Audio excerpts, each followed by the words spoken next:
হচ্ছে ১৩ তারিখে আওয়ামী লীগ কি করতে চায়? দর্শক, আলোচনা শুরুর আগে অনুরোধ করব চ্যানেলটি সাবস্ক্রাইব করে আমাদের সাথে যুক্ত থাকুন। অনেক বড়সড় একটা কর্মসূচি আওয়ামী লীগ দিয়েছে। সেটা হচ্ছে ১৩ তারিখ এবং ১৩ তারিখ ঘিরে সরকার এবং বিরোধী পক্ষ সব মহলেই টান একটা উত্তেজনা বিরাজ করছে। এই এবং শোনা যাচ্ছে আইনশৃঙ্খলা বাহিনীও বেশ কঠোর অবস্থানে থাকবে। এই পরিস্থিতিতে কি আওয়ামী লীগ কতটা এই লকডাউনে সফল হবে? আপনার কাছ থেকে একটু বিশ্লেষণ শুনতে চাইব। আমি মনে করি এই লকডাউনে ওদের মাথা নষ্ট হয়ে গেছে। ওরা যা করেছে ওই লকডাউনে ওদের মাথা নষ্ট হয়ে গেছে। এই লকডাউনে আরো অনেক কিছু দেখবেন। এখনো কিন্তু শেখ হাসিনা আন্দোলনে ডাক দেননি। শেখ হাসিনা কিন্তু তার ইন্টারভিউ গুলো পড়বেন। উনি বলছেন যে গণতন্ত্রের জন্য আমরা বুঝতে হবে এই জিনিসটা। উনি দায় স্বীকার করেছেন। শেখ হাসিনা কিন্তু এখন আন্দোলনে ডাক দিয়ে উনি কি লকডাউন দেন নাই? লকডাউন দিয়েছে মাত্র যুবলীগ দিয়েছে, আওয়ামী লীগও দেয় নাই। এখন তাতেই যে অবস্থা শুরু হয়েছে, দেখবেন কি হয়। আর অপেক্ষা করেন, ওদের মধ্যে যে লড়াইটা শুরু হয়েছে যে ক্ষমতা নিয়ে, ওইটা একটু অপেক্ষা করেন না। আমি বোধহয় 6 মাস আগে একটা ভিডিও দিয়েছিলাম, আপনারা কেন হয়তো বলেছি আমি, যে আওয়ামী লীগের কাছে আসতে হবে বাঁচতে হলে। বিএনপি কে যদি বাঁচতে হয় আওয়ামী লীগের কাছে আসতে হবে, নাইলে জামাত যেভাবে ধরছে এনসিপি কে নিয়ে, এনসিপি যতই বলক না করে এখনো সেই জামাতের বিরুদ্ধে যাচ্ছে না, কিন্তু এনসিপি কিন্তু জামাতেরই প্রোডাক্ট। সেইটা অলরেডি জামাতের সেক্রেটারি বলেছে সেইটা। সুতরাং দেখেন না, জামাত যেভাবে ধরছে বিএনপি কে, ছাইরাদে মা কান দেওয়া আছে আওয়ামী লীগ ছাড়া বিএনপি কে বাঁচানোর পথে, এবং বিএনপি কে বাঁচতে হলে মুক্তিযুদ্ধের পক্ষে দাঁড়াতেই হবে।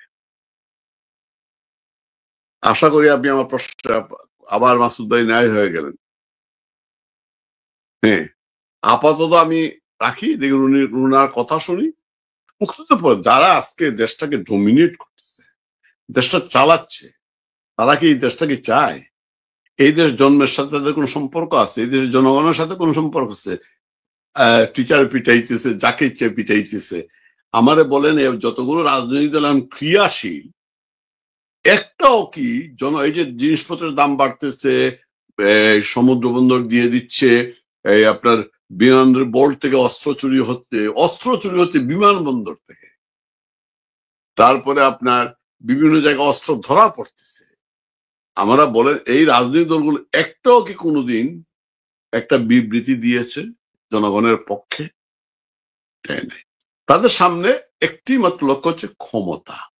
আচ্ছা, আপনি যদি দেখেন, এই যে তাহের বলছেন শিবির জামাতের, যে ৭১ বাংলাদেশের কেউ মারা যায়নি, বাঙালি কেউ, সব পাকিস্তানি মারা গিয়েছে।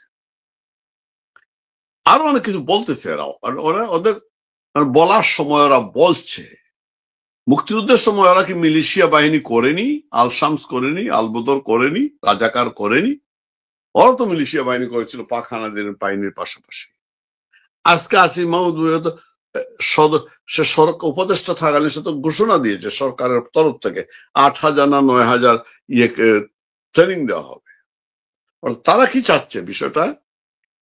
তারা দেশটাকে একটা গৃহযুদ্ধের দিকে নিয়ে যেতে চায়। গৃহযুদ্ধের দিকে নিতে গেলে তাদের তো নিজস্ব একটা বাহিনী লাগবে।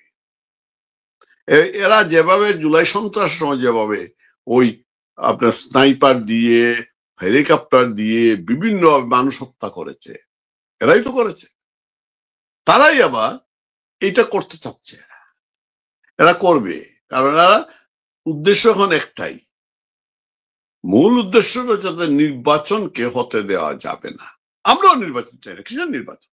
আওয়ামী লীগ ছাড়া নির্বাচন হবে নাকি? হতেই পারে না। তারা নির্বাচনটা চায় না। নির্বাচন না করতে হলে কি করতে হবে? দেশের মধ্যে এমন একটা অবস্থা সৃষ্টি করতে হবে, বলতে হবে, অজুহাত লাগবে তো। বিএনপি কে ওরা এই যে নাসির পাটোয়ারি বলছে, একটা সাগর আছে না পাটোয়ারি বদমাসটা, সে বলছে বিএনপি কেও খেয়ে সারবো। তারা আওয়ামী লীগকে একবার আউট করছে, এখন তারা বিএনপি কে আউট করতেছে। সবই হচ্ছে জামাতের খেলা, এই মিলিশে জামাত। সুতরাং এইটা বাংলাদেশের আইন শৃঙ্খলা পরিস্থিতির অবনতি ঘটাবে তো অবশ্যই। এবং মানুষের আজকে দেখবেন লাশের পর লাশ নদীতে ভাসতেছে। দেখবেন আর একটা বুদ্ধিজীবী দিবস হবে, আর যারা আজকে যারা লাল পতাকা উড়িয়েছে যে সুশীলরা, তাদের কিন্তু ওরা মারবে, তাদের কিন্তু ওরা মারবে। সুতরাং আরেকটা হবে, আরো মানুষ মারা যাবে। যুদ্ধ আমি এখানে আপনার চ্যানেলে বলেছি যে মুক্তিযুদ্ধ আরেকটা হবে, হতেই হবে। তারা কিন্তু প্রস্তুত নিচ্ছি, আমরা কিন্তু প্রস্তুত না। আমরা চাই না। বঙ্গবন্ধু বাধ্য হয়েছে স্বাধীনতা ঘোষণা। বঙ্গবন্ধু 7ই মার্চের স্বাধীনতা ঘোষণার চাপ ছিল, দিন দেননি কেন? উনি বিচ্ছিন্নতা হতে চাননি। আমরা এই দেশটাকে এনেছি, বঙ্গবন্ধু এই দেশটাকে স্বাধীন করেছেন। শেখ হাসিনা এই দেশের প্রতি যে দরদ, বাঙালিদের যে দরদ, আমাদের যে দরদ, ওদের তো সেই দরদটা নেই, আমরা চাচ্ছি না। যার কারণে শেখ হাসিনা নিজে কিন্তু দায় স্বীকার করছেন, বলছেন আসেন গণতন্ত্র অবস্থায় ফিরে আসি। উনি কিন্তু ওই চাইলেই বিদেশিদের দিয়ে অনেক কিছু করতে পারেন, কিন্তু ভারতকেও বলছেন না। কেন বলছেন? এই দেশটা যদি আজকে ধ্বংস হয়ে যায়, যারা ওরা চাইতেছে, এরা মুক্তিযুদ্ধটাকে ভুল প্রমাণ করতে চায়। ওরা বলতে চায় যে আমাদের 71 আমরা ভুল করেছি, বঙ্গবন্ধু ভুল করে, সেইটাই তাদের মূল মাটিকুলার। ওরা সেইটা শুরু করেছে 72-এ ভাই। 85-তে 24-এ আইসা বিএনপির সাথে, ইউনুসের সাথে, জামাতের সাথে এটা মিলে গেছে। আপনি দেখবেন তিনটা নদী এক জায়গায় মিলে গেছে, মোহনায় মিলে গেছে। সেইখানে আমরা ওই তথাকথিত বামরা সুশীলরা বাতাস দিয়েছি। উদ্দেশ্য কিন্তু জামাতের একটাই, ওরা প্রমাণ করা যে মুক্তিযুদ্ধটা ভুল ছিল। যার কারণে ওরা কিন্তু ভুল মাপ চায় না। এই যে ডাক্তার শফিক, চুম্মা শফিক, সে কি, আমি ওর চুম্মা শফিক ডাকি, ও কি মাপ চাইছে? এটাকে মাপ চাওয়া হলো নাকি? মাপ চাওয়া হলো নাকি?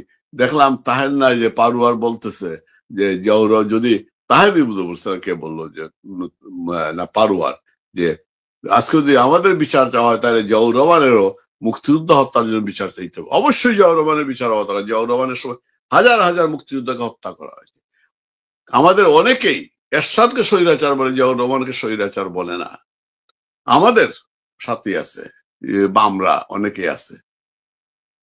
জিয়াউর রহমান হচ্ছে বাংলাদেশের প্রথম স্বৈরাচার, প্রথম খুনি, প্রথম ষড়যন্ত্রকারী। এই জামাতকে জিয়াউর রহমান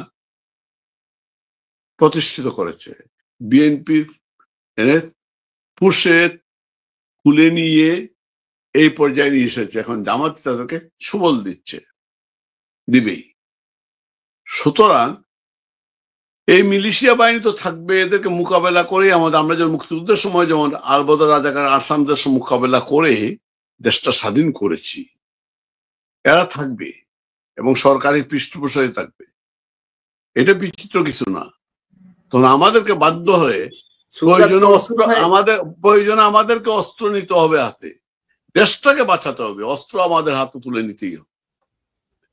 সুজাত মনসুর ভাই, চন্দন নন্দী যেই প্রতিবেদনটা তৈরি করেছে, তিনি বাংলাদেশের নিরাপত্তা বাহিনীর বরাত দিয়েই কিন্তু ওই প্রতিবেদনটা তৈরি করেছে, সূত্র হিসাবে নিরাপত্তা বাহিনীকে উল্লেখ করেছে।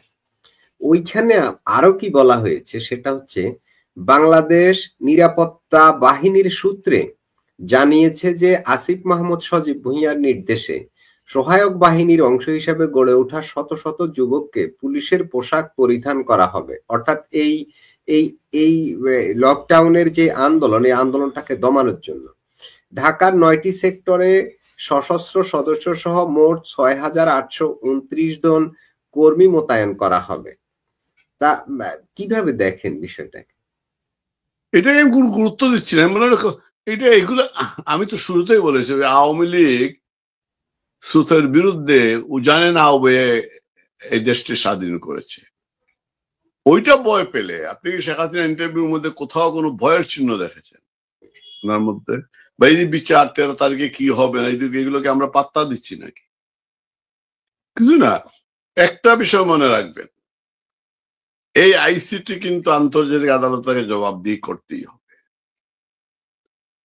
দিন একদিন ঘুরবে। শুধু এইগুলা কি দাঁড়াইলো না দাঁড়াইলো, একটা জিনিস মনে রাখবে, এরা হলো পয়সাওয়ালা। ভাড়ায় যদি আপনি গুন্ডা আনেন, সে গুন্ডা বেশি দিন দাঁড়াইতে পারে, যতক্ষণ পর্যন্ত দেখবেন যদি ওর বিরুদ্ধে সত্যিকারের যারা প্রতিরোধ গড়ে তুলতে পারে, যার কোনো স্বার্থ থাকে না, এখানে তো স্বার্থ আছে, এরা হচ্ছে ভাড়াটিয়া গুন্ডা, এবং এদেরকে দাঁড় করানো হবে, এরা দাঁড়াতে পারবে না। বললাম তো, ওরা যদি অস্ত্র নিয়ে নামে আমাদেরকে অস্ত্র নিয়ে নামতে হবে। আমি এটাই কোনো গুরুত্ব দিচ্ছি না। লকডাউনতে কারণ হচ্ছে ইউনূসের এখন হচ্ছে সব দিকে কাটা, বিএনপিরও কাটা দুই দিকে। ইউনূস কোন দিকে যাবে? তাই সে ক্ষমতা থাকতে চাচ্ছে, আসিফ মাহমুদরা থাকতে চাচ্ছে, আসিফ নজরুলরা থাকতে চাচ্ছে, ক্ষমতা ছাড়তে চায় না। ওরা ক্রমেই তারা আন্তর্জাতিক মিত্র কিন্তু হারাচ্ছে, ওরা ক্রমেই হারাচ্ছে, কারণ আন্তর্জাতিক মহল কিন্তু কথা বলতে শুরু করেছে কিন্তু এটা আপনাকে জানতে হবে। ব্রিটেনও এমপিরা কথা বলছে, ওরা দেশে তো ওদের মিত্র ছিল জামাত এবং বিএনপি, ওদের মূল মিত্র। তো আজকে জামাত বিএনপির মধ্যে দ্বন্দ্বটা শুরু হয়েছে, এইটা শেষ করতে পারবে না ইউনূস। আমি 15 তারিখে নাকি কি গণভোটের কথা বলবে, গণভোটের ঘোষণার পরে দেখবেন কেউ, এমনিতে দেখছেন না জামাত আর বিএনপি মারামারি হইতেছে সারা দেশেই, যেখানে যাচ্ছে সেখানে যে বিএনপি মারামারি হচ্ছে, জামাত বিএনপি মারামারি হচ্ছে, এটা চলতেই থাকবে। এই যে ইউনূসের কাটা, এখন যে আওয়ামী লীগ মাঠে চলে আসে আবার, তাহলে আরেকটা কাটা না, সুতরাং জামাতকে ইউনূসকে এই কাটার মধ্যে কাটা, অনেক বহুদিকে কাটা। বিএনপি পড়েছে মাইনকার চিপায়, জামাত কিন্তু পড়ে নাই, জামাত তার প্ল্যান আগাচ্ছে। বিএনপি যদি, আমি একটা কথা বলে রাখি মাসুদ ভাই, আমি অনেকবার আমি তেমন কোন জ্ঞানী মানুষ না, তবে কিছু মনে আসে বলি। বিএনপি যদি মুক্তিযুদ্ধের পক্ষে এখনো পর্যন্ত না দাঁড়ায়, এখনো যদি আওয়ামী লীগকে তার শত্রু, আওয়ামী লীগ তো তার শত্রু জানি, কিন্তু এখনো যদি আওয়ামী লীগ প্রতিরোধে থাকে, বিএনপি বাংলাদেশ থেকে ওয়াইপ আউট হয়ে যাবে। কারণ মুক্তিযুদ্ধের পক্ষের দুইটা ভাগ তো বাংলাদেশ, মুক্তিযুদ্ধের পক্ষ বিপক্ষ। পক্ষে আওয়ামী লীগের কোনো বিকল্প নাই, এবং আবার প্রমাণিত হয়েছে। যারা বলতো এই গত 17-18 বছর আমরা যে বলেছে আওয়ামী লীগ কি শেখ হাসিনা কি মুক্তিযুদ্ধের একক নিয়ে গেছেন নাকি, ঠিকাদারে নিছেন নাকি, প্রমাণ হয়ে গেছে আওয়ামী লীগ ছাড়া মুক্তিযুদ্ধকে রক্ষা করার মতো কেউ নাই, এবং শেখ হাসিনা বঙ্গবন্ধুর কন্যার বিকল্প নাই। সমালোচনা যাই থাক, হতেই পারে, একজন সরকার প্রধানের বিরুদ্ধে সমালোচনা হবেই, তো তারপর শেখ হাসিনার কোনো বিকল্প নাই। সুতরাং বিপক্ষে আপনি আসেন, মুক্তিযুদ্ধের বিপক্ষে, সেইখানে নেতৃত্ব কিন্তু দুইটার মধ্যে দুই কুকুরের লড়াই চলতেছে। কে নেতৃত্ব দিবে, বিএনপি না জামাত? ওদের দালালদের, ওই পাকিস্তানিদের পক্ষে কে নেতৃত্ব দিবে, এইটা আগে নির্ধারিত হতে হবে। জামাত যেভাবে এগুচ্ছে, সেই ক্ষেত্রে আমার মনে হচ্ছে বিএনপি যদি এখনো পর্যন্ত বিএনপি যদি মুক্তিযুদ্ধের পক্ষে না দাঁড়ায় এবং শেখ হাসিনা হাতে পায়ে না ধরে, যদি তওবা না করে, নাকত না দেয়, বিএনপি ওয়াইপ আউট হয়ে যাবে। ফেব্রুয়ারি আগেই ওয়াইপ আউট হয়ে যাবে। বিএনপিকে ওরা ক্ষমতায় আসতে দিবে না, যতই স্বপ্ন দেখে। ওরা এই যে বলে না, এই যে এনসিপি দেশে নাই 10টা ভোট, কিন্তু কিভাবে বলে আমরা হয় সরকারি দল হবো না বিরোধী দল হবো, কোত্থেকে বলে? পিছনে শক্তি আছে না, তাকে বলা হচ্ছে না সরকার থেকে যে তোমরা করবা, কিসে বলে? সুতরাং সবাই মিলে বিএনপিকে এমন আরেকটি মজার বিষয় আছে, সেটা হচ্ছে গত 3 দিন আগে দেখলাম জামাতে ইসলাম বিএনপিকে আলোচনার টেবিলে ডাকছে যে আসুন আলোচনায় বসি। আসেন বাস দেই নাকি? না, যেখানে আলোচনা ডাকবে প্রয়োজনে বিএনপি তো বড় দল। আমি সেইটা বলতাম, বুঝিয়ে বললাম আসেন, আমি সেইটা বলে আসেন সর্বশেষ বাসটা দিয়ে দিই আপনাদেরকে, বাকিটা এটা তো বলতেছে। সমস্যা সৃষ্টি করেছে আলী রিয়াজ, সমস্যা আজকে দেখবেন আপনি ওদের কথা শুনবেন, মান্নার কথা শুনেন, আপনি সালাউদ্দিনের বক্তব্য শুনে ওরা কি বলে। ইউনূস কি বলেছে, সব দলকে নিয়ে আপনার 1 সপ্তাহ সময় দিলাম, বসেন। সালাউদ্দিন কাকে বলছে, আপনাকে সেই অথরিটি কে দিয়েছে? আপনি কে? আপনি তো নির্বাচিত সরকারও না, আপনি ডিক্টেট দেওয়ার কে? সে বলতে সালাউদ্দিন। আমরা যখন প্রতারক ওরা হাসছে, আমরা তো প্রতারক বলছি, প্রতারক, এবং তারাই বলতেছে প্রতারক। মান্না বলতেছে প্রতারক ইউনূসকে, বলছে ইউনূসকে মনে করছে অনেক বড়। রাজনীতিতে ইউনূস এতই ছোট, তাকে মাপা যায় না। মান্নার আবার টিচার নাকি সে? আমাদের কথাগুলো ফলতেছে না, শেখ হাসিনা যা বলেছেন তা ফলতেছে না, এখন ফলতেছে তো। সুতরাং জামাত তো বলবেই, জামাত বললাম না, আরেকটা সর্বশেষ বাসটা না দিলে তো শান্তি পাইতেছে না সে। আসেন আলোচনায় বসে কি করবে সে? বিএনপি কে মাইনে নিবে জামাতকে? তোমরা ওই যে পিয়ার মানবে নাকি? গণভোট আগে বিএনপি মানলে বিএনপি থাকে নাকি? হ্যাঁ, হইতে পারে, যদি এর মধ্যে তারেক জিয়া তো আবার টঙ্কা ছাড়া বুঝে না। টাকার জন্য যদি সেটা করতে পারে, টাকা যদি খেয়ে নেয়, ওইখানে যদি কয়েক মিলিয়ন দেওয়া হয় পাউন্ড ইংল্যান্ডে, তাইলে হয়ে যাবে। ইউনিসেফ তো টাকার অভাব নেই, জামাতেরও টাকার অভাব নেই। গণভোট হলে কেউ কেউ বলছেন গণভোট হলে বিএনপির অস্তিত্ব থাকবে না, অর্থাৎ ক্ষমতায় যাওয়ার গণভোটের তো তাদের সাংবিধানিক ভাবে সম্ভব না রে ভাই। মুশকিল তো হচ্ছে আপনার সংবিধান মানতেছি আমি, আবার সংবিধান মানি না। কি চলতেছে এটা? এটা এই মানে কি যে করবে এরা বুঝতে পারতেছে না। এরা ক্ষমতায় থাকতে চায়, ক্ষমতা ছাড়তে চায় না ইউনুস, কিন্তু থাকবে কিভাবে? সংবিধান যদি অস্বীকার করে, সেনাবাহিনী সরাসরি চলে আসবে, বিকল্প নাই তো। সেনাবাহিনী সংবিধান বাতিল মানেই হচ্ছে, স্থগিত মানেই হচ্ছে সেনাবাহিনী চলে আসবে, সেনাবাহিনী চলে আসবে। এইটা হতে দিবে না। আজকে শাহাবুদ্দিন চুপ্পু এতদিন পরে পাবনাতে গিয়েছেন, যেভাবেই যান গেছেন তো। আমি তো ওরা চুপ্পুর আগেই রিজাইন যদি করতে, সাথে সাথে সংকট দেখা দিত। কাকে তারা বসাইতো সাংবিধানিক ভাবে? চুপ্পু রিজাইন করলে ওইখানে বসানোর তো লোক নাই, প্রেসিডেন্ট তো লাগবে। আচ্ছা, এই যে সাংবিধানিক আদেশটা দিবে এই যে গণভোট নিয়ে বা সনদ নিয়ে, দেবেটা কি? ইউনুসের তো সেই অধিকার নাই। ইউনুস কি সারা জীবন থাকবে সেনাবাহিনী আদালতে? একদিন এটা রিট হবে না? ইউনুস তো অধ্যাদেশের সংবিধান যদি আপনি মানেন, তাহলে আপনাকে যেতে হবে, যখন সংসদ থাকবে না তো রাষ্ট্রপতি অধ্যাদেশ দিবে, এবং সেই অধ্যাদেশ আবার পরবর্তী সংসদ যখন বসবে পাশ করাতে হবে। সেটা তো পারবে না, কারণ শুনতেছি এটা তো রাষ্ট্রপতি করাইতে হবে। তাহলে আপনার সংবিধান মানতে, আবার সংবিধান চান না। আর গণভোট করার অধিকার তো ওদের নেই, সংবিধান তাদেরকে দেয় নাই। সংবিধান যদি সংসদ ফেল করে কোনো কিছু করে, তখন সংসদ যদি মনে করে গণভোট হতে পারে। শুরু থেকেই তো তারা তো সংসদটা বাতিলই করতে পারে না। সবকিছু মিলাইয়া এরা সবাই যেটা বুঝতেছে, যে ওরা জানে ওরা ক্ষমতাচ্যুত হওয়া মানে এদের ফাঁসি হবে। ওরা সংবিধান লঙ্ঘন করেছে, নির্বাচিত সরকারকে হটিয়েছে। আইন না, এটা সাংবিধানিক ভাবে সর্বোচ্চ শাস্তি, রাষ্ট্রদ্রোহ মামলা, সাংবিধানিক ভাবে, আইনে না। আইন, হ্যাঁ, সংসদ আইন করে, কিন্তু কিছু জিনিস আছে সংবিধান স্বপ্রণোদিত সংবিধান, যেমন ইন্ডেমনিটি, এটার জন্য আপনার 2/3 লাগে না, এটা আইন করতে পারে সিম্পল মেজরিটি। আবার সিম্পল মেজরিটি সেটা বাতিলও করতে পারে, যেটা 96-এ আওয়ামী লীগ করেছিল, সিম্পল মেজরিটি বাতিল করেছিল। কিন্তু সংশোধন, চতুর্থ সংশোধনী, পঞ্চম, এগুলা সংশোধনী যদি করতে হয়, কোনো অনুচ্ছেদ, কোন ধারা উপধারা, সেটা সংবিধানের 2/3 মেজরিটি লাগবে। সুতরাং এইখানে যে সমস্যাটা হবে, এই যারা ওরা যে পিয়ার চাচ্ছে, পিয়ারের কারণটা হচ্ছে ওরা 54 যদি আপনি দেখেন, এরপর নির্বাচনগুলো যদি দেখেন আপনি, আপনার ইসরায়েলের দিকে যদি আপনার দেখবেন, কিছু কিছু দেশে আছে ঝুলন্ত পার্লামেন্ট। ঝুলন্ত পার্লামেন্ট হলে সুবিধা হয় কি, রাজনীতিবিদদের এখানে কেনা যায়, 70 বদলাইতে চায় অনুচ্ছেদ। কেন? বঙ্গবন্ধু কেন করেছিলেন এটা? বঙ্গবন্ধুর আত্মজীবী, ওই যে বাবার আত্মজীবী যেত, বাংলাদেশের সর্বশ্রেষ্ঠ সাহিত্য এটা।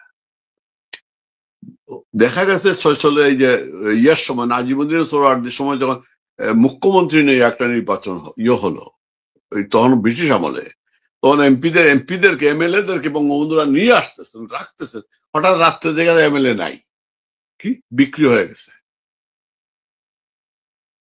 আপনি বিডি নির্বাচন দেখেন, আইবের নির্বাচনে বিডি মেম্বারদেরকে কিনে নেওয়া যাচ্ছে, মেম্বারদের কিনে যায় তো পয়সা দিয়ে।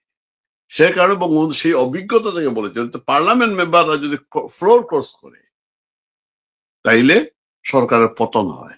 এতে সরকারের, যখন রাজনৈতিক সরকারের পতন হয়, তখনই কিন্তু অরাজনৈতিক শক্তি ক্ষমতায় আসে। যে পাকিস্তানের ইতিহাসটা দেখবেন, একটার পর একটা পর আসছি। যখনই সংবিধান এসেছে তখন এটা বন্ধ হয়েছে, এবং চাইলে সরাসরি সেনাবাহিনী আসতে চায় না, পারবে না। এই জন্য ওরা সেটা চাইতেছে যে একটা ঝুলন্ত পারে। বিএনপি সেটা বুঝতে পারছে, বিএনপি করতে দিতে চায় না। বিএনপিকে না করতে দিতে উপায় নাই বিএনপি, তাইলে তাকে রাস্তায় তো নামতেই হবে, ইউনুসকে হটাইতে হবে। জামাতের মতো দল হুমকি দিচ্ছে 11 তারিখে মধ্যে না মানলে জামাতের মতো দল বাংলাদেশে আঙ্গুল বাঁকা করব, সোজা আঙ্গুলে ঘি না উঠলে আঙ্গুল বাঁকা করব, ঘি আমাদের লাগবেই। তো সুতরাং আপনি বলেন যে এমনিতে বড়দের পিছনে শক্তি আছে না? শক্তি নিশ্চয় আছে। আমার মনে হয় উনার একটু কথা শুনি আমরা, এই প্রজন্মের নেতা। জি,